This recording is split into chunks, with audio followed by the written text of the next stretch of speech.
खबर शामिल करते हैं कराची से। पाकिस्तान सुन्नी तहरीक के सरबराह सरवत एजाज कादरी ने डिस्ट्रिक्ट औरंगी प्रेस क्लब का मुख्तसर दौरा किया है और पाकिस्तान सुन्नी तहरीक के सरबराह सरवत एजाज कादरी ने मीडिया नुमाइंदगान से बात की है। इस हवाले से मजीद तफसीलात जानते हैं कराची से हमारे स्पेशल रिपोर्टर जावेद महमूद राय से। जी जावेद, क्या तफसीलात है आपके पास, बताइएगा। जी बिल्कुल, पाकिस्तान सुन्नी तहरीक के सरबराह सरवत एजाज कादरी का डिस्ट्रिक्ट औरंगी प्रेस क्लब का मुख्तसर दौरा किया है। सरवत एजाज कादरी ने मीडिया नुमाइंदगान से बात करते हुए कहा, पाकिस्तान सुन्नी तहरीक कराची समेत पाकिस्तान के मुख्तलिफ इलाकों से इलेक्शन में हिस्सा ले रही है। सरवत एजाज कादरी ने मज़ीद कहा कि हम पाकिस्तान अवाम की तरक्की के लिए भरपूर काम करने का अज़म रखते हैं और हम सबको पाकिस्तान की तरक्की के लिए मिलकर काम करना होगा।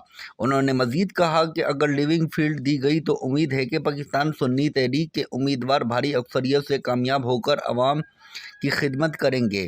पाकिस्तान की मौजूदा माशी सूरत हाल तारीख की बदतरीन सूरत दौर से गुजर रही है।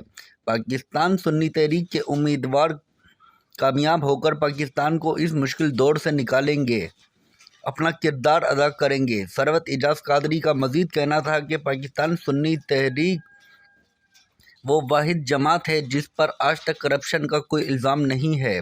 पाकिस्तानी अवाम इन तमाम हुक्मरानों को कई बार आजमा चुकी है। ये तमाम लोग मरवसी सियासत के ज़रिए मुसल्लत होते हैं। हम सब जानते हैं कि पाकिस्तान में किस तरह हुकूमत बनाई और गिराई जाती है। गुज़श्ता इलेक्शन की तरह इस बार RTS सिस्टम ना बिठाया गया तो अवाम की उमंगों के मुताबिक पाकिस्तान सुन्नी तहरीक भारी अक्सरियत से कामयाब होगी। पाकिस्तान सुन्नी तहरीक वो वाहिद जमात है जिसने सैकड़ों जान का नजराना देकर भी पाकिस्तान मुखालिफ नारा नहीं लगाया। कैमरामैन टीम के साथ जावेद महमूद राय, ऑन न्यूज़ TV, कराची।